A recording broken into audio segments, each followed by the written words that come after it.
안녕하십니까. NBS 초대석의 윤은기입니다. 저희 초대석에서는 최고의 농업기술과 경영 노하우로 각 분야에서 빼어난 성과를 내고 있는 농업 마이스터들을 소개해드리고 있습니다.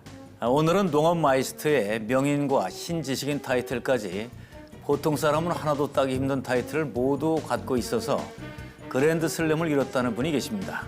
봉농원의 유지봉 대표를 모시고 얘기를 나눠보겠습니다.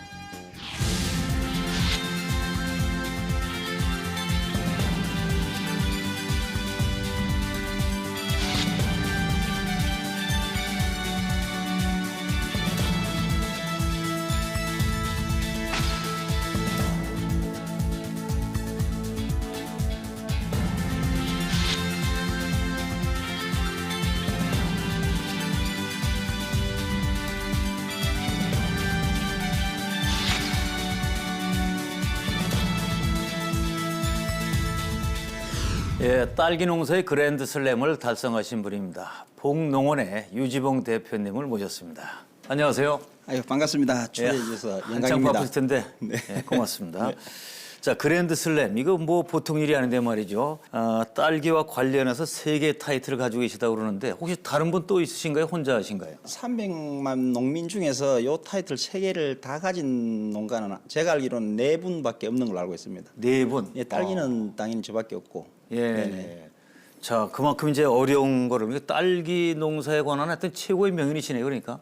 부끄럽지만은 뭐 남들이 그렇게 불러주니까 예. 그렇습니다. 사실 무림의 고수들이 정말 많은데 그렇죠. 그 고수들이 이제 안 나타나는 분도 많거든요. 예. 그래서 저 같은 거는 이제 빈깡통이 요란하다고 많이 활동하고 많이 배우러 다니다 보니까 여기까지 오게 된 것 같습니다. 뭐 겸손의 말씀이시죠.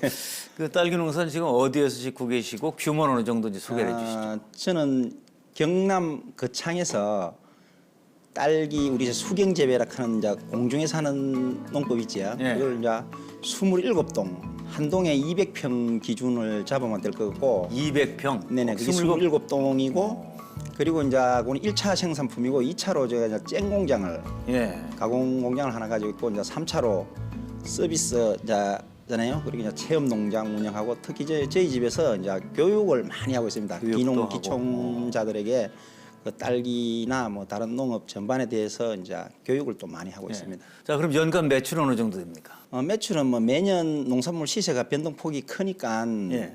대략 저희 농장 같은 경우는 이제 4억에서 6억 정도 그 사이가 되는 것 같아요. 때로는 뭐 태풍에 다 날리고 할 때는 마이너스인 적도 있지만은 평균적으로 한 4억에서 6억 그 정도는 되는 것 같습니다. 4억에서 6억인데 편차는 이제 그 가격 그 해에 가격도 있고 이제 자연재해로 인해 가지고 예, 또 그렇게 가끔 뭐 폭망할 때도 있습니다.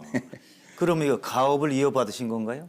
딸기 농사는? 아니요, 제가 아버지한테 물리받을 때는 이제 사과 농사로 처음 시작했었어요. 과수원. 예. 어. 그 이야기를 좀 하자면 예. 제가 이제 농업을 하고 싶어서 농고를 들어가서 졸업을 하니까 저는 이제 축산이 하고 싶었거든요. 축산. 예. 네네. 그래서 축산과를 갔었는데 막상 이제 20살 되면 우리 졸업을 하잖아요. 예. 근데 우리 아버지가 이제 경남 거창에 이제 작은 가수원을 하나 하고 있었습니다. 예. 할 수 없이 이제 아버지 일 돕다가 난 이제 축산으로 갈라 했는데 예. 저 22 아버지 52에 아버지가 이제 돌아가시갖고 갑자기 제가 그막 가장이 되어서 예. 사과밭을 계속 운영을 하게 되었어요. 예. 굉장히 어려운 형편에서 이제 하면서 26, 7쯤 됐을 때 예. 노목이 되잖아요, 사과가. 예. 노목이 되면 이제 수량이 떨어지고 생산성이 떨어지기 때문에 이제 교체를 해야 되거든요. 예. 그래서 제가 사과나무를 새로 심으면 뭐 흑자로 돌아서 하면 정식 후 한 5년 정도가 걸리니까 예. 야, 이거 너무 시간이 길고 해가지고 또 사과가 그 당시 저로서는 막 힘들었어요. 예.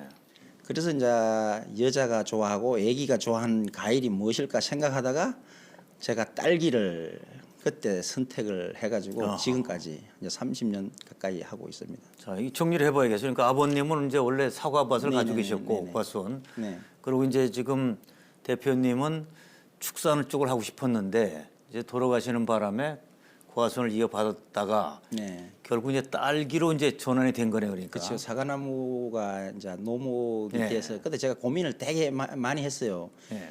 우리가 요즘 보면 20대면 되게 철이 없고 그랬잖아요, 그죠? 근데 저는 그때 이랬던 것 같아요.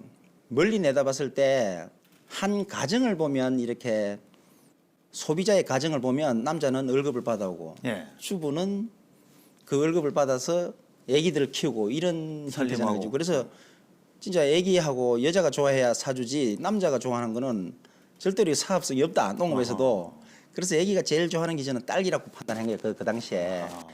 그래서 또 여성도 좋아하고. 예. 지금 생각해보면 정말 그때 제가 잘 선택한 것 같아요. 그거 중요한 건데요. 사실 그때 제가 이제 딸기만 한 게 아니고 자두도 했었거든요. 예, 자두. 하고 딸기를 같이 했는데 자두는 이제 제 그때 생각에 자두가 하트 모양으로 생겼잖아요. 예.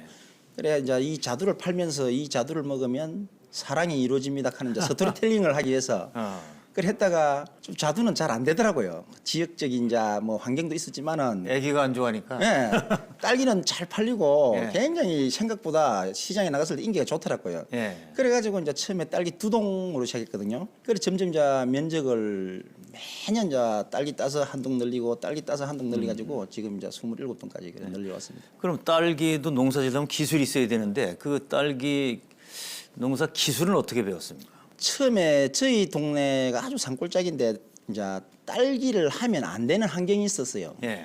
너무 산골짜기고 이제 산이 높다 보니까 햇볕이 가리고 또 지하수도 많이 없고 물도 안 좋고 해가지고 멋모르고 했다가 정말 계속 이제 실패를 하면서 그 당시는 제가 외국은 안 나갔었는데 전국에 이제 한닥하는 농가는 제가 다 이제 견학을 가봤어요. 예.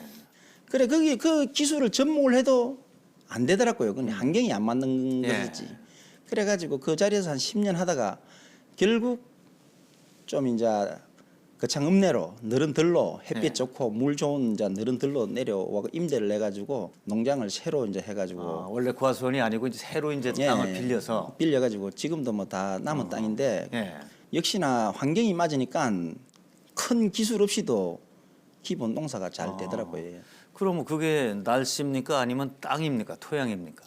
날씨가 맞아야 됩니다. 아하. 예, 날씨. 토양은 우리 이제 수경재배는 토양하고 관계 없이도 되잖아, 그죠? 아 주로 수경재예요. 그럼 수경... 지금은 옛날에는 이제 토경재배 했지만 지금 은 네. 수경재배로 하니까 이제 솔직히 기술이 좋으면 농사를 잘 짓는 그런 이제 시대니까 그럼 뭐 토양이 문제가 아니죠. 이제 수경재배를 하게 되면. 근데 네. 수경재배를 제일 처음에 하시게 된 또 계기는 뭡니까?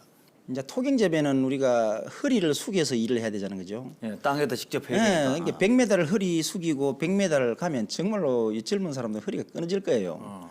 저 우리 어머님도 참 허리가 굽었는데 저하고 같이 일하다가 제가 이제 군수님한테 가서 그렇게 말했습니다.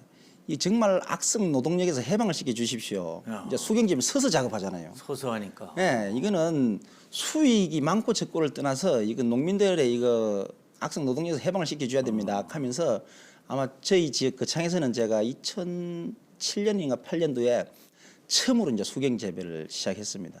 그럼 장점이 서서 하는 장점 말고 또 어떤 게 있습니까? 수경재배 장점. 이제 장점은 자연 환경이 이제 예를 들면 폭우 왔을 때 예. 높으니까 홍수 피해에 그렇죠. 또 괜찮고. 분리되어 있고 또 수량성이 좀 많이 나와요. 토경보다. 이게 수량성이 많단 말은 돈이 당연히 그렇죠. 더 되고 장점이 상당히 많고 단점은 딱 하나 있는데 이제 초기 비용이 좀 드는 거지. 시설 때문에. 그렇죠. 이제 농기계가 필요 없잖아요. 예. 트랙터, 갈리기, 경운기 같은 농기계가 필요 없는 그런 농업이기 때문에 그냥 기술하고 과학이 접목이 되면 바로 이제 수익성이 확 높아지니까 예. 지금 우리나라도 아마 수경재배 면적이 전국 면적 대비 25%를 넘었었거든요.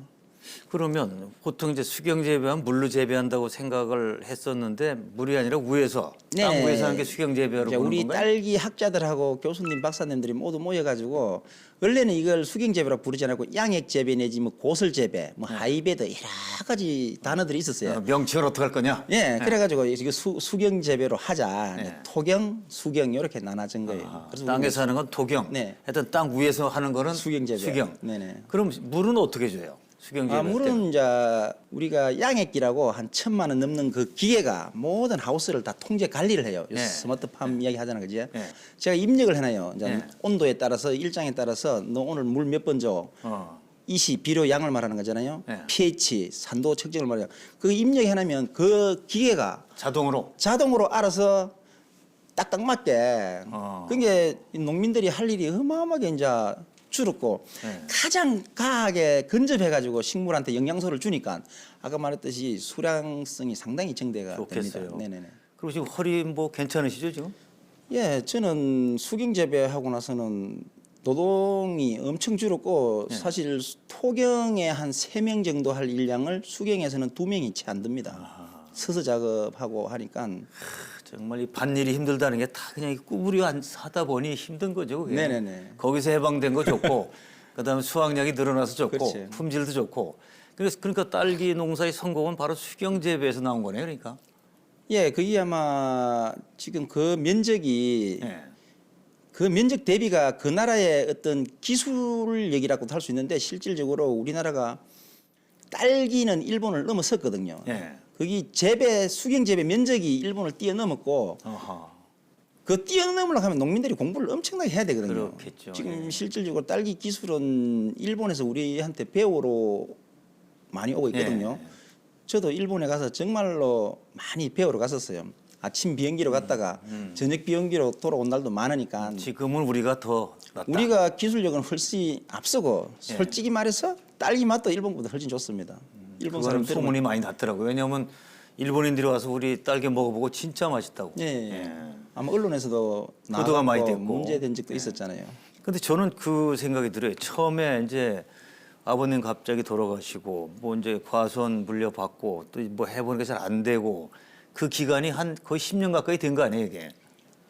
20살에서 30살까지 10년 농사 지어서 결과를 보니까 빚만 한 1억 가까이 예. 됐던 것 같아요. 이야, 그러면 어지간한 사람은 아이고 나 농사 때려치고 그냥 나가야지. 가야지 이렇게 할 텐데 무슨 또 생각으로 거기 그냥 계속 하신 거예요? 그 당시에 농업의 인식이 진짜 안 좋았거든요. 예. 그냥 농사 진다 하면 못 배운 사람들이 하고 정말 할 일 없이 뭐 그런 사람들이 하는 걸로 인식이 돼가지고 뭐 저희 가족들도 심지어 뭐 밖에 나가서 돈을 벌어라 농업은 비전이 없다. 예. 또 여기 있으면 장가도 못 간다. 뭐 등등 안 좋은 이미지가 굉장히 많았었어요. 예. 또 학교 자체도 그때 인문계가 한창 유행할 때잖아요. 예. 그죠? 그 이제 실업계인 농고를 갔을 때 뭐 우리 부모님조차도 처음에는 저보고 어렸을 때 농사 지라 해놓고 상당히 내가 처음으로 그때 아버지한테 맞았거든. 농고 선택했다고. 농고 가는 게 마음에 안 농고 드셨구나. 선택했다고. 예예. 근데 저는 이제 벌써 어렸을 때부터 농업이 꿈이었기 때문에 이제 계속 갔던 거고 그 당시에 농업에 대한 인식이 안 좋았는데 지금 그래도 지금은 좀 좋잖아요. 거기 아마 지금이야 농업이 뭐 생명산업으로 각광을 또 받고 이제 있죠. 기농자들이 좀 예. 많이 배운 예. 기농자들이 들어와서 이제 서탄농어민들이 많이 그럼요. 생기면서 예. 언론 보도에서 좀 가장 포장한 것도 있는 것 같아요. 우리 농업이 좀 그런 것도 있는 것 같아요. 그래도 뭐 농업에 대한 바라보는 관점들이 굉장히 좋아졌어요. 그리고 그럼 결혼은 몇 살 때 하셨어요? 결혼은 이제 30 집사람하고 동갑인데 30살 때 했지. 30살. 그때도 고생 좀 하셨을 때인가 아니면 좀 성공을 좀 하셨을 아니지 때인가? 아무것도 없고 빚만 1억 있을 때 이제 예. 집사람도 아마 저랑 같이 방송통신대학교를 같이 예. 다니면서 아마 제가 뭐 5, 6년은 아마 따라다녔을 거예요. 근데 그때 이렇게 성공하실 거를 아셨던 것 같아요. 그러니까. 모르겠습니다. 그거는 집사람이 지금도 그런 말 안 하는데 제가 너무 끈질기게 따라다니니까 예. 할 수 없이 왔던 것 같아요, 솔직히. 야, 그러니까 하여튼 나는 농업이 원래 어려서 또 좋았다. 농사 한번 지어보자. 그게 있었으니까 이제 끝까지 계셨고 성공을 한 거네요. 그러니까. 그때도 농업이 전혀 부끄럽지 않았고 예. 항상 자신감이 있었고 내가 비록 지금은 돈이 없었지만은 예. 농업에 대한 굉장히 남들한테는 제가 표정이 좋았을 거예요. 농사 지면서 찡그리지 안 하고 예. 뭐 원래 내가 흉년이 들어서 돈을 못 벌어도 표정은 항상 그 자신 있는 표정은 제가 갖고 있었던 것 같아요.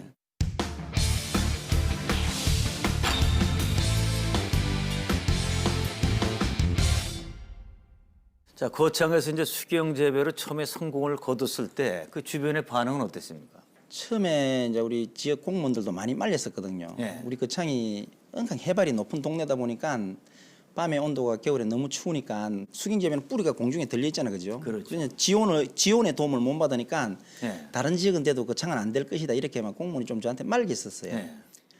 아닙니다. 그거는 잘못되면 제 기술이 부족한 거지. 이건 자연의 탓은 아닐 겁니다. 하고 이제 했는데 뭐 마치 제가 그때 마이스터 과정을 4년간 딸기를 제가 배우고 있었거든요. 아. 충분히 기술력도 이제 확보를 했고 또 네. 네덜란드도 왔다 갔다 하면서 그런 기술을 받기 때문에 자신이 있었기 때문에 뭐 첫 때부터 실패 안 하고 바로 이제 딸기가 잘 됐었어요. 그래가지고 이제 그 다음에부터 아마 그 창에 이제 지원 사업이 엄청 나갔었어요. 주변에서 저로 인해가지고, 보고서 우리도 이제 배우자. 네네. 네, 그 배우러 많이 오시죠. 그러니까 그때 그 시절부터. 이제 공무원들도 왔었고 우리 장목반부터 해갖고 옆에 농가들이 많이 와서 네. 이제 제가 되는 거 보고 이제 기술센터 나도 해주세요, 나도 해주세요 지원을 하기 시작한 거지. 그럼 아까 이제 일본도 다녀오셨다 그러고 네덜란드도 다녀오셨어요. 그러니까. 네덜란드를 이제 딸기 보러 한 3번 갔다 왔고 뭐 일본은 수도 없이 개인적으로도 왔다 갔다 하면서 그러면 그 네덜란드 처음에 갔을 때 느낌은 어땠습니까? 그때는 처음에 이제 토경 재배할 때 갔을 때 네. 용어가 틀리잖아요. 네. 토경 재배에 쓰는 용어하고 수경 재배에 쓰는 용어가 틀리기 때문에 솔직히 처음에는 아무것도 못 알아듣고 이 뭐 교육 효과를 전혀 못 보고 그냥 네덜란드만 보고 왔었지 시설 좋은 네덜란드만 보고 네. 두 번째는 제가 이제 수경 재배를 하면서 갔으니까 그때부터는 이제 이해도가 굉장히 빨리 이해가 되었었고 네. 그래서 제가 그런 걸 보면서 과연 우리 한국의 딸기 산업이 네덜란드를 따라가야 맞는 건지 아니면 이제 일본과 같이 소규모 해가지고 6차 산업 쪽으로 완전히 몰입해가지고 이렇게 우리가 가야 될지 제가 고민을 하기 시작했어요. 네. 예. 근데 제일 처음에 갔을 때는 저 우리나라하고 이제 기술 격차나 그 영농 그 차이를 많이 느끼셨겠죠, 제 네덜란드 처음에 갔을 때. 네덜란드에서 우리 보고 이렇게 말했던 건데 강사가 네덜란드 강사가 한국 딸기 농업하고 우리 네덜란드는 60년 차이 난다 했었어요. 60년. 자기들은 이제 완전 싹 다 수경 재배하고 있고 우리는 막 참 토경 재배하고 있으니까 원시적으로 보였겠지 자기 농업이. 그래갖고 그분이 한 10년간 계속 우리나라를 왔던 것 같아요. 그래 나중에 갔을 때는 깜짝 놀란 거예요. 한국 농민들이 이 딸기 산업 발전 속도를 보고 평당 그 생산 양도 깜짝 놀라게 따라오는 거예요. 네. 그래가지고 나중에는 깜짝 놀랐다 하면서 또 네덜란드의 어느 박사분은 우리 집 와가지고 네. 이제 뭐 평당 생산량이 얼마고 뭐 매출이 얼마고 순수익이 얼마고 물었을 때 제가 이제 뭐 차근차근 답변을 하니까 평당 순수익은 한국이 훨씬 낫다 하면서 그런 말까지 했었어요. 자, 60년 정도 차이가 났을 거란 얘기는 사실 뭐 엄청난 얘기인데 이제는 뭐 거의 같은 수준, 또 일부에서는 오히려 나은 수준까지 왔다. 시설이 우리가 시설 면에서 못 따라가는 거지 예. 한국 농민이 한국 사람이 세계 나가서 절대로 뭐 뒤지질 않잖아요. 예. 농업 분야도 우리 한국 농민들 한 번만 보면 제가 봐서는 단번에 따라갈 수 있는 능력을 가졌고 또 심지어는 개인적으로 정말 제가 아까 무림의 고수들이 많다 했듯이 네. 이 딸기 쪽에서도 상상도 할 수 없는 새로운 작법들을 농법들을 만들어내는 분들이 많이 계시거든요. 딸기도 품종이 많죠, 그게? 딸기 품종도 뭐 수백 가지가 되겠죠. 근데 네. 이제 성공할 수 있는 품종은 많이 없어요. 지금 서량이라 하는 품종이 우리나라에 지금 한 83%를 차지하고 있거든요. 그래 이제 김태일 박사님께서 그걸 그 개발을 했는데 엄마 아빠가 일본 품종이에요. 예. 그리고 일본에서 지금 그 품종에 대해서 자기들 거라고 지금 막 우기고 있거든요. 서량에 대해서. 예. 예. 서량 엄마 아빠가 장이하고 육보락하는 품종인데 네. 우리나라에서 그걸 교배해가지고 이제 우리나라는 우리나라 거락 하고 일본은 야, 엄마 아빠가 우린데 어떻게 누구나 끄고 예. 지금 일본에서 살짝 우기고 있고 그래요 지금. 그런 상황이군요. 네. 자, 근데 이제 아무리 농사를 잘 지어도 사실은 이게 이제 마케팅 잘 팔아야 되는 거 아니에요? 네네네. 자, 그걸 어떻게 처음에 구상을 하셨어요? 야, 처음에 이제 농사 지어가지고 이렇게 1년 내내 농사 지은 걸 서울시장에 가락동에 보내잖아요. 예. 근데 하루 1시간 1초 만에 가격이 결정된다 하는 게 너무 서운한 거예요. 그거 몇 개월씩 쪄서. 그렇죠. 예. 야, 이건 아니다. 그래서 이제 우리 집사람 보고 야, 이거 우리 홈페이지를 만들어서 한번 직거래 해보자. 네. 그게 한 15년 이상 된 것 같아요. 예. 그래가지고 이제 홈페이지 만들어서 인터넷 판매를 하기 시작하고 또 사람들을 불러서 체험을 하고 예. 그랬던 계기가 그런 거예요. 왜 내가 생산한 농산물을 가격을 내가 정하지 못하고 나무 손으로 이 가격이 정해져야 되느냐 한 거기서부터 이제 의문점을 가지기 시작해가지고 우리가 지금 말하는 6차 산업을 시작한 이제 예. 계기가 그랬던 거예요. 자, 이렇게 직접 이제 인터넷으로 판매도 하고 또 이제 와서 보시라. 네네네. 이제 끌어들이기도 하고 그 미군 부대도 납품하셨다면서요? 미군 부대 이제 들어가기 전에 양재동 하나로마트가 대한민국에서 농산물 가장 많이 파는 네. 매장이거든요. 네. 거기에서 제가 이제 한뭐 계속 딸기를 납품하면서 최고가를 계속 받았던 것 같아요. 아, 품질이 좋아서. 예, 1단짜리로 이제 다 2단, 3단 많이 제잖아요, 딸기를. 예. 저는 그때부터 10몇 년 전부터 20년 가기 전부터 난자를 만들어서 예. 계란 하나하나 넣듯이 딸기를 하나하나 딱 다 보이게 해가지고 아마 최고 시세를 받았고 이제 계속 인기 있게 팔리니까 미군 부대에서 우리가 이렇게 보여줬을 때 예. 그냥 바로 오케이 해가지고 미군 부대에서도 그때 미국에서 저 미군 부대 여기 용산에 가보니까 주소도 서울 종도가 아니고 캘리포니아 주로 되어 있더라고요. 그렇죠. 우리가 미군 부대 딸기가 들어가 수출 인증을 끊어주더라고. 아, 그럼요. 네네. 그래가지고 거기서 완전히 이제 데이트를 쳤더라고요. 근데 그 제 기억에는 그 미군들은 주로 자기들 농산물 갖다 먹을 때 아닙니까? 그게? 100% 그랬던 건데 네. 딸기도 매일 공수를 해오더라고. 맞아요. 이게 세계에서 가장 잘 사는 미국이 네. 한국이라 하는 전쟁이 잠시 중단된 나라에 네. 젊은이들 보냈잖아요. 네. 언제 죽을지 모를 자기 군사들 어떤 걸 먹이겠습니까? 그냥 세계에서 가장 좋은 농산물만 먹인다고 자랑을 엄청 네. 하시더라고. 네. 거기서. 그래 우리나라 농산물이 거진 안 들어가더라고요. 그 한 번 더 가기 위해서 굉장히 공정을 그 이렇게 거쳐야 검사가 되는데 굉장히 까탈스럽죠. 근데 우리 딸기는 그냥 제가 이제 이렇게 농법이나 이런 네. 걸 딱 보여주면서 맛 보이고 하니까 그냥 바로 합시다 해가지고 제 딸기가 들어가고 나서 거기서 맛을 보고 미국 딸기가 이제 안 돌아온다고 아하. 제가 소식을 들었습니다. 그만큼 이제 품질에 자신이 예. 있는 거죠. 그러니까 또 물론 위생적으로 지코 말이죠. 네네네. 자, 그러면 이제 과거의 딸기 뭐 10년, 20년, 30년 전 하고 네네. 지금 딸기 맛하고는 맛이 많이 달라졌나요? 맛이 많이 향상됐지요. 네. 이제 딸기 육종가들이 계속 이제 맛, 향, 또 네. 크기 이런 거 또 병충해의 강한 품종들을 계속 이렇게 개발하고 있거든요. 예. 그리고 지금 아까 서량이라 하는 품종도 실질적으로 우리나라에서 가장 맛있는 딸기는 아니에요. 아하. 근데 전 세계에 딸기 한다 하는 나라들이 한 품목이 50% 넘는 나라가 없어요. 예. 유일하게 한국만 아하. 한 품종이 83%를 넘어서는 거예요. 예. 그 정부에서 이 품종 하라고 해서 농민이 따른 것이 아니고 예. 그게 뭐 잘 자라나요? 농사 짓기에 가장 편하고 돈, 돈이 가장 잘 벌리니까 하는 거예요. 그렇죠, 그렇죠. 근데 실질적으로 서량보다 훨씬 맛있는 딸기가 있는데 그 딸기들은 이제 농사 짓기 까다로운 거예요. 아하. 농사짓기 편해지고 농사 짓기 너무 편하고 힘들어요. 생산성 좋고 병충해도 약간 강하고 예. 결국 뭐 우리가 경제적 논리로 봤을 때 그리 우리 농가들이 따라갈 수밖에 없어요. 아하, 그래서 이제 맛있는데 그러면 이 딸기도 무슨 뭐 품종 가지고 경연대회 같은 거 했으면 좋겠는데 우리나라가 전 세계 내놔도 손색이 없는 거죠, 그러니까. 지금 제가 봐서는 우리나라 딸기가 가장 맛있고 그야 견줄 수 있는 나라가 일본이고 예. 우리나 일본이나 맛으로 먹는 나라이기 때문에 지금 실질적으로 네덜란드나 벨기에 이쪽에는 평당 45kg 정도 생산되고 있거든요. 우리나라는 지금 잘하시는 분들은 지금 뭐 그에 근접하고 있고 예. 근데 절대로 딸기가 생가로 우리나라에 수입이 될 수가 없어요. 어허. 세계에서 우리나라보다 맛있는 딸기가 없기 때문에 예. 이제 크게 딸기는 걱정을 안 해도 하여튼 딸기 맛 세계 최고다. 최고지. 이건 확실한 거죠, 그러니까. 확실합니다. 예. 자, 그러면 딸기도 여러 개가 있는데 네. 소비자 입장에서 어떤 딸기가 제일 맛있는 거 딱 봐서 우리 뭐 소량이고 뭐고 잘 모르겠는데 말이죠. 저는 이제 체행객이나 왔을 때 배고플 때 먹는 딸기가 가장 맛있다.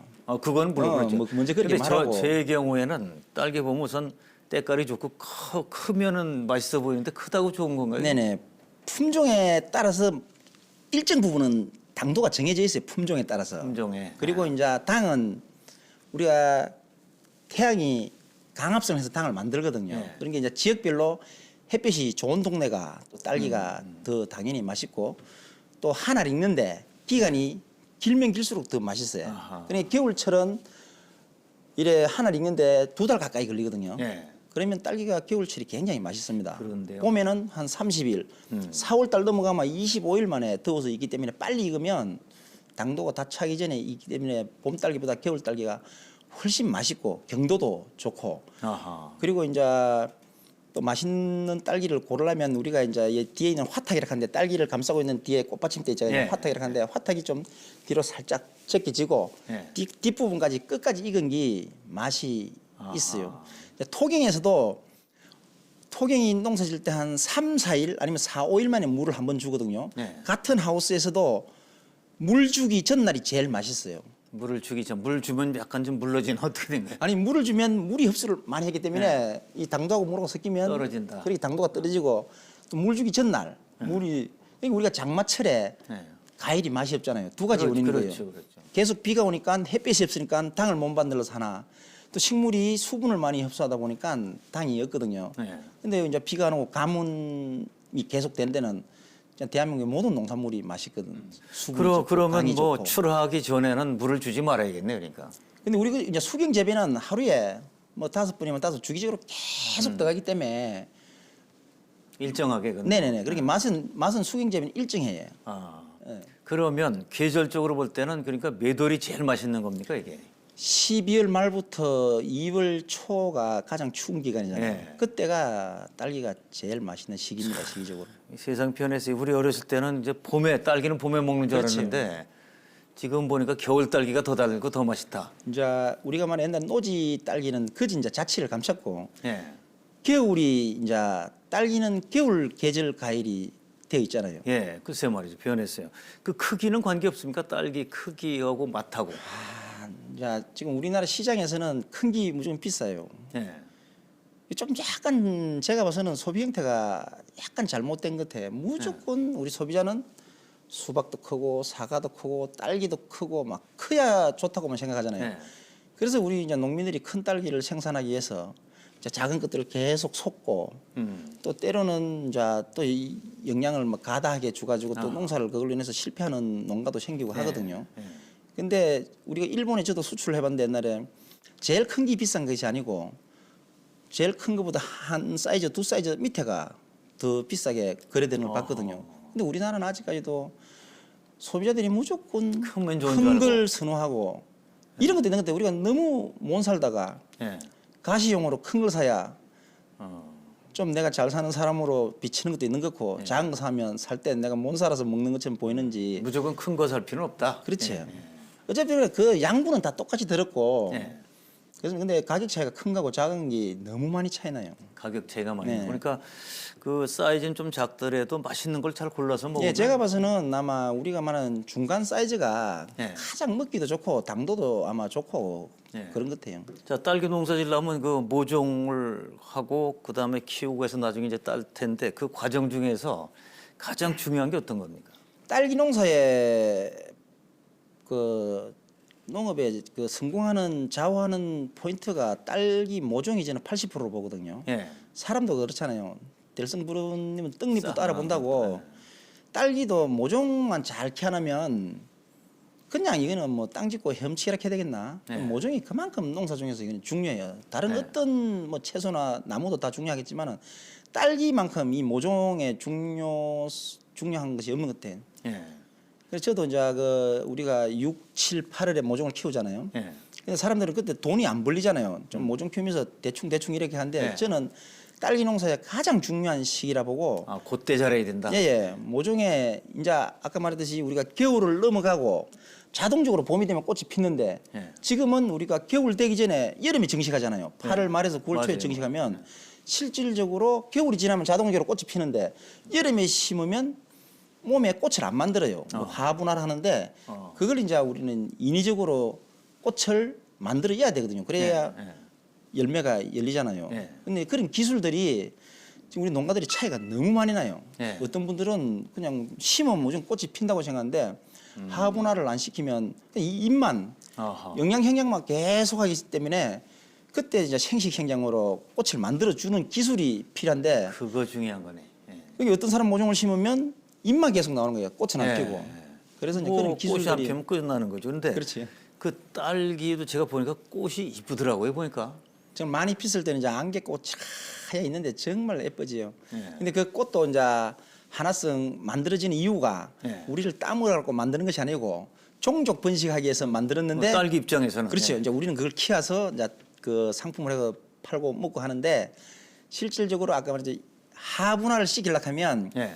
식물이든 사람이든 자기가 죽을 때, 예. 죽어갈 때 종족을 번식하기 위해서 그 하분화 시키고 사람도 할아버지가 손자를 더 이뻐하잖아요. 예.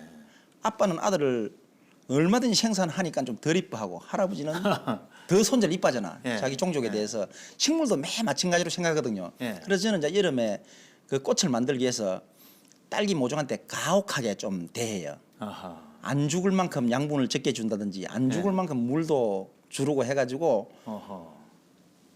생식 형량으로 제가 유도를 해요. 그러면 그래야 이제 자기가 꽃이 피는구나. 그렇죠. 예. 생존 본능에서 꽃을 만드는 거예요. 예. 그러면 1화방만 만드는 것이 아니고 2화방, 3화방도 계속 만들어야 돈이 되잖아요. 그렇죠. 그러니까 어떤 모종을 심냐에 따라서 벌써 돈이 결정돼 있는 거예요, 사실. 그게 기술이에요. 그게. 엄청난 기술이지. 그러면 그 꽃에 그 저 꽃가루 옮기고 하는 건 어떤 식으로 옮기게 돼요? 아, 이제 꽃에는 딸기는 이제 암술 수술이 같이 붙어 있거든요. 아, 그게 그런가요? 예. 그냥 우리가 손으로 탁 때려도 수정이 돼요. 아하. 암술은 5일 살고 수술은 아마 7일 사는 걸로 알고 있는데 예. 겨울에는 이제 하우스문을 딱 밀폐를 하니까 바람이 안 통하니까 예. 벌을 여갖고 예. 벌이 사실 딸기 꽃에는 꿀은 안 들었어요. 이제 꽃가루 따로. 꽃가루도 먹기 때문에 꽃가루 따로 네. 이래저래 옮겨 다니면서 벌이 앉았다 떴다 하면서 날개짓으로 네. 그 꽃가루가 자기들끼리 만나가지고 이제 왔다 수정이 갔다 되는 거지. 하면? 네네. 꿀은 없지만 꿀은 없고 꽃가루만 채취해가지고 자기들 양식으로 쓰는 거지. 자 기왕에 하여튼 궁금한 거 다 물어볼게요. 네네. 그 딸기 꽃은 흰 꽃만 있는 건가요? 아, 지금 통상적으로 흰 꽃만 있는데 네. 우리가 하는 서량이나 장이나 뭐 육보 이런 품종에서 흰 꽃 중에서 붉은 분홍색 빛이 나오면 병반의 원인이 시작되는 거예요. 아하. 그런데 이제 또 요새 딸기 품종 중에서 또 우리가 눈으로 보기 위해서만 키우는 또 품종 일부러 아주 뭐 관상용. 관상용 딸기에는 이제 빨갛게 피는 꽃도 있더라고요. 아하. 근데 우리가 지금 통상적으로 하는 품종에서 갑자기 여러 개가 다 하얀데 네. 분홍색이나 빨간색을 띠면서 한두 개 나오면 요거는 문제 생겼구나. 곧 뭐 흰가루병이 온다, 곧 무슨 병이 온다 하는 징조를 나타내는 거예요. 아, 그래 그냥 기본적으로는 다 흰색인데. 네네네.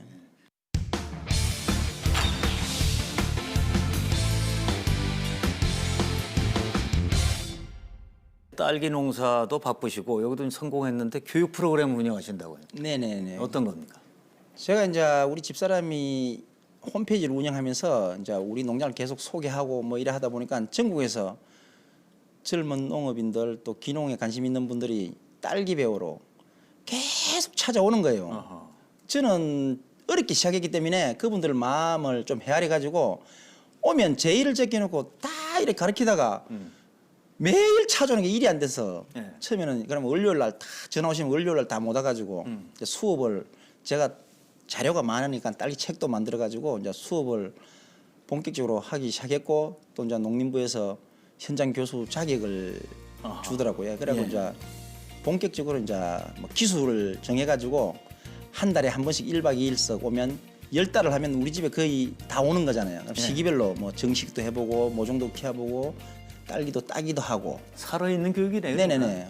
일주일에 다 끝낼 수도 있는데 실제로 그건 의미가 없고 현장에서 내가 어떻게 하는 걸 보고. 그게 중요하죠. 네네네.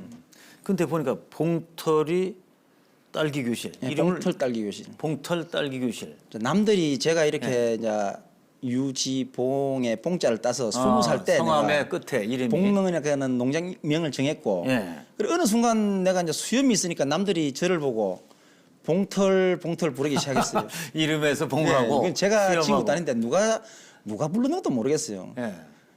처음에는 한 30대 초반부터 제가 길렀는데 딸기 꽃이 피면 수염을 기르기 시작해가지고 네. 딸기 끝나면 사실 수염을 깎았어요. 아하. 이 수염도 이제 딸기 판매에 스토리텔링으로 이것도 저 쓴 거예요, 사실. 이 수염도. 그 생각을 하고 기르셨구나 이게. 네네네. 그러다가 또 필요 없을 때는 깎고 했는데 네. 어느 순간 봉털 하면 털이 있어야 되잖아요. 어. 아마 40부터는 뭐 수염을 안 깎고 계속 길렀어요. 성공 요인이 그거 같은데요. 보니까 이거 완전히 수염을 이렇게 마케팅에도 좋고. 아마 네. 저를 각인시키고 기억시키는데 이것만큼 좋은 것이 없는 것 그럼요. 같아요. 근데 저를 한번 보신 분들은 예. 다 기억하고 봉털 딸기 교실. 네. 바로 또. 근데 그거 저 부인도 좋아하셔야 될 텐데 수염은 말이지. 뭐라고 하시던가요? 전혀 깎아라 뭐라 나에 대해서 예. 뭐 방치까지는 아니고 하고 싶은 대로 마음껏 하라시기 때문에 예. 제가 오늘 뭐 요 자리에 나올 수 있었던 것도 아이고. 내조의 덕이지. 예. 결혼 잘하셨어요. 예, 제가 최고 잘한 게 따라다닐 그렇지만은 예. 장가 잘 간 것 같습니다. 자, 그럼 이제 제자를 여러 명 배출하셨을 텐데 그 중에 또 다시 성공하신 분도 계실 거고 그런 분들 보면 또 보람을 느끼시겠죠. 제가 이제 수료증이 나가는데 제가 교육을 하면 100시간 이상 수료증 받은 분들이 한 200명이 넘어요. 젊은 애들이. 100시간 이상. 예. 그 중에 이제 딸기를 시작하는 비율을 보면 90%가 넘어요. 예. 그리고 그 200명 가까이 되는 젊은 농업인 중에서 저보다 농사 못 짓는 사람은 10%도 안 돼요. 그럼 전국 각지에 가가지고 정말 잘하고 있어요. 예. 지금은 면적이 많다고 되는 것이 아니고 소규모라도 저는 이렇게 생각해요. 농업이 산 속에 있고 농촌에 있어서 되는 것이 아니고 농업이 도시 속에 근방에 가야 되고 도시에 파고 들어가는 농산업화가 되어야 예. 농업이 소비자 근방에 있어야 되지. 그래서 이제 여기서 일본 농업을 또 우리가 일본을 이기려면 일본을 안 배울 수가 없어요. 그렇죠. 일본이 굉장히 소규모거든요. 네. 우리나라는 딸기 농가가 지금 16,000 농가 정도 되는데 평균 2,000평씩 해요. 한 농가당 평균이. 일본은 평균이 500평 정도. 우리가 훨씬 크네요. 우리나라보다 훨씬 적잖아요. 네, 일본이 적고. 근데 이제 일본은 인부를 거진 안 쓰고 자가 노동력으로서 한 제가 둘러보니까 한 70% 이상 6차 산업 해가지고 네. 직거래를 많이 하고 네. 순수덕이 굉장히 높은 거예요, 일본이. 네. 우리도 지금은 제가 교육할 때 그래서 아까 우리 농업이 네덜란드식으로 가야 될지 일본처럼 소규모화가 해가지고 가족 중심으로 가가지고 순수히 비율을 높일 것이지 저는 일본 농업을 예. 벤치마킹 하는 게 우리나라가 우리 여건에 유리한 맞을 것 같아요. 같다. 예, 지금 뭐 스마트팜이다 ICT다 해가지고 저 네덜란드 농업을 코스를 좀 들고 들어오고 싶어 하잖아요. 우리나라 네. 정부가. 실질적으로 스마트팜 ICT가 궁극적인 목표가 수량 30% 증대거든요. 네. 아시잖아요. 우리나라 지금 가행 생산되고 있다 하는 거. 뭐 올해 봄에도 양파, 마늘이 폭락한 이유가 엄청 많이 생산. 콩국 과잉이 되면 뭐 조금만씩 가행 생산돼도 가격이 네. 폭락하고 이런 사태가 오기 때문에 지금은 우리 정부에서도 우리 농민들을 도와주는 거는 보조 주고 지원 정책 이런 걸 자꾸 쓰는 것이 아니고 정말로 정확한 통계를 내 가지고 그렇죠. 수급 조절하는데 예. 우리 농림부가 농민들한테 해줘야 될 게 저는 그거라 봐요. 예. 자, 나도 좀 가서 배워야겠다 이런 분들한테 100시간 이상 아까 말씀하셨는데 그러면 한 번 가면은 그냥 뭐 며칠씩 있어야 되는 겁니까? 어떻게 돼 있습니까? 이제 그냥? 프로그램이 40세 미만 예. 청년 농들은 한 6개월 정도 예.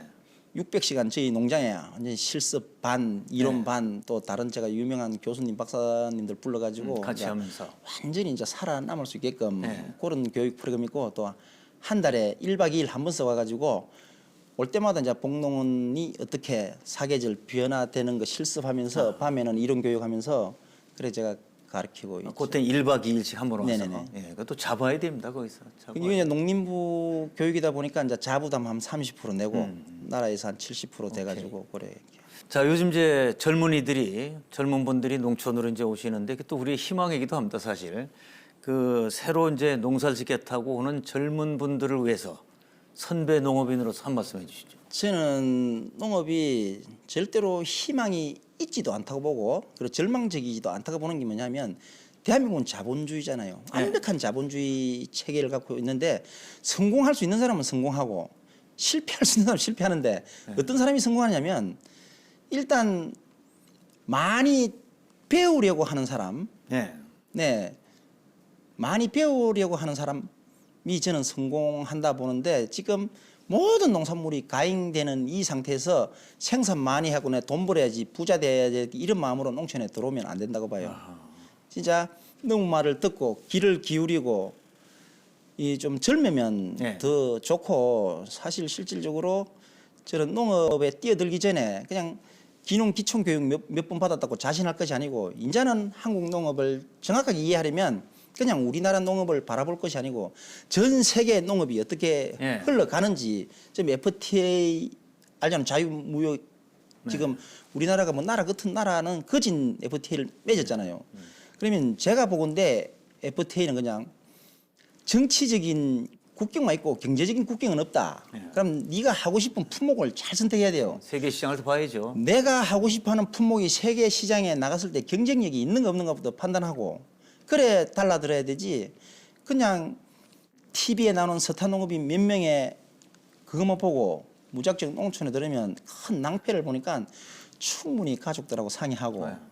공부 많이 하고 그래 공부를 많이 해야 된다는 전 뭐 100% 공감을 하는데 가족들과 상의하고 부부가 이게 같이 공부해야 되는 거 아닌가요? 그렇죠. 저희 집에는 이제 부부가 많이 교육을 하면 부부가 따로 교육을 하면 엄청 다툼이 있어요. 예. 이제 한 농법을 써야 되는데 한 사람은 이쪽에서 배우고 한 사람은 저기서 배우면 분명히 둘 다 맞는 농법 맞아요. 한 길로 갔을 때는. 근데 부딪히면 이제 싸우게 되잖아요. 예. 너무 귀농해가지고 또 다투는 부부도 제가 많이 봤어요. 예. 부부가 합심이 돼야 우선 그렇지. 뭐 농사를 하는 거니까. 가족이 가장 중요하잖아요. 예. 가족의 그 합심이 예. 성공하는 지름길에 첫 발걸음이 그거 같아요. 아하. 그리고 이제 또 귀농하시는 분들한테 제가 당부하고 싶은 건 너무 산속으로 들어가지 마라. 산에 가면 산삼이 있잖아, 그죠? 그 내 눈에 발견될 확률이 극히 드물고 예. 많은 사람들 근방에서 농업을 해야 언제든지 소비가 이루어지기 쉬워야 가야 되지. 예, 아주 너무 공기 좋고 물 맑은 데 가면 나중에 아프면 병원 가기도 힘들어요. 예. 근데 좀 그 아주 그러니까 살아있는 교훈을 말씀하시는 거예요. 너무 산속으로 들어가지 마라. 너무 또 자연불악으로 갔을 때 도시에서만 평생 크다가 자연불악에 가면 같은 대한민국 사람인데 그 자연불악에만의 그 법이 있어요. 예. 보름날 그 포용이 잘 안 되기 보름날 그 대동해락하는 마을 회의를 해가지고 근데 도시에서는 우리 뭐 질서를 지키고 헌법에 따라 움직인다 하면 농촌 지역은 그 우리 한 성씨만 이렇게 집성촌으로 살잖아요. 관습법이 있겠죠. 네네. 거기 들어가서 우리 젊은이들이 내가 부딪히는 걸 너무 많이 봤거든요. 그래서 너무 자연불악에 가지 말고 이제 읍내 아파트 살면서 10분 거리 되는 그 안쪽에 농지를 구입하고 해야 되지 너무 산속에 들어가서 도시에 행동하듯이 내 이주, 개인 이주로 가서 그 자연불악에 가서 살아남기가 예. 상당히 힘들어요. 아, 이거 좋은 조언입니다. 딸기 축제는 어떻게 하시는 거예요? 저희는 이제 4월 한 셋째 주 토요일 날 한 4번 정도 했는데 집사람하고 저랑 우리가 1년에 한 번 정도는 벌어서 사회 한원 해보자 아하. 이렇게 약속을 하고 그래 우리 농업인의 축제들이 보면 굉장히 지역마다 있을 거예요. 그래서 네. 저는 이래 생각해요. 자기 지역을 알리고 자기 농산물을 알려야 되는데 이 농촌에 보다 보면 이 정치인들이 뭐 선거운동 비슷하게 막 너무 축제에서 남발해요 공짜로. 아하. 축제 가면 무조건 공짜로 가서 먹고 막 흥청망청. 그래서 저는 지원 하나도 안 받고 그냥 도시 사람들 불러서 딸기가 이런 것이다, 그 창이 이런 곳이다. 지역도 알리고 딸기도 알리고 제가 이제 지역에 대한 문제도 만들어내고 네. 딸기에 대한 문제도 만들어내서 그래도 한 번 왔다 가면 딸기에 대한 기억을 갖고 있고 네. 우리 지역 그 창이라 하는 지역을 한 번 더 각인시키기 위해서 그래 하고 있습니다. 근데 그게 진짜 축제죠. 뭐. 예, 뭐 마음이 200, 선착순 200명 정도 해가지고 예. 그날 번 수익금은 이제 군청이나 다 환원하고 뭐 우리 부부가 굉장히 힘들지만은 스스로 약속한 거기 때문에 또 지키려고 노력도 하고 있습니다. 지금 좋은 일도 그렇게 하시고 말이죠. 그러면 뭐 제가 주문을 안 할 수가 없어요. 다 부인이 도와주신 덕분에 성공했다는 네네. 말씀 하셨는데 그럼 지금 이 자리를 빌어서 고맙다고 한번 말씀을 한번 해보세요. 아, 오늘도 사실 저기 같이 오셨는데 항상 제가 오늘 또 이렇게 장시간 또 대담도 한다고 하니까 우리 집 사람이 또 손수 예. 옷도 골라가지고 아, 새 옷 입고 왔습니다. 오늘. 멋있습니다. 아주. 예. 1년에 뭐 두세 번 오는 서울에 또 이렇게 저로서는 큰 영광이기도 하고 이런 자리가 아니 저한테 하지 마시고 우리 집 직접 사람이 제 부인에게 저쪽 지금 말씀을 방청석에 앉아 있는데 말씀을 해주세요. 우리 박사님이 봐도 저하고 벌써 애모에서도 제가 많이 부족한데 저는 이렇게 말합니다. 살아있는 심사인당이라고 정말 마음 씀씀이가 너무 배려가 깊고 예. 정말 뭐 항상 저는 표현을 잘해요. 사랑한단 말을 잘해요. 예. 너무 고맙고 앞으로도 이때까지 내조를 너무 잘해갖고 복농원이 이제 여기까지 왔는데 앞으로 계속 잘 부탁합니다. 예, 제가 대신 박수를 치겠습니다. 자, 오늘 귀한 말씀 많이 들었고요. 정말 이 마이스터가 그냥 되는 게 아니구나라는 생각을 다시 했습니다. 자, 앞으로의 계획이 있으시면 좀 말씀을 끝으로 해주시죠.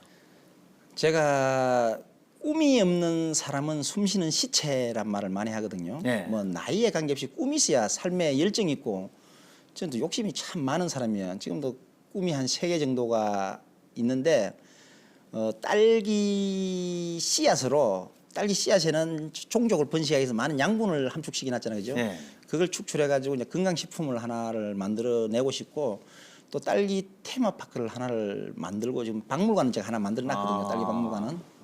그 딸기 테마파크를 만들어서 많은 사람들이 저희 농장에 와서 딸기 가지고 즐기고 뭐 축제도 계속 이어나고 네. 더 크게 많은 분들이 와서 스쳐가는 6차 산업이 아니고 우리 집 와서 1박 하고 머무는 6차 산업이라야 우리 농촌이 이제 돈이 된다 보거든요. 네. 그리고 우리 농촌이 공장을 지어서 농촌을 유지하려고 해서는 안 되고 이 농촌답게 유지해서 맑은 공기를 도시 젊은이들한테 팔아먹는 오일이라고 이틀 쉬는 예. 도시 젊은이들에게 그 공간을 우리는 줘야 된다고 예. 보거든요. 그래서 지금 제가 이제 폐교 하나 사가지고 그 공간을 어느 정도 완성을 해놨습니다. 이제 글램핑 예. 해가지고 와서 딸기 이제 맥주 뭐 수제 체험도 하고 예. 많은 체험도 하면서 하루 쉬면서 그런 또 힐링이고 뭐 건강 프로그램도 개발하고 있고 또 하나는 저희 자녀들이 지금 3명 있는데 네. 지금 큰 딸은 아빠 뜻을 따라서 농대에 들어가가지고 이제 졸업과 동시에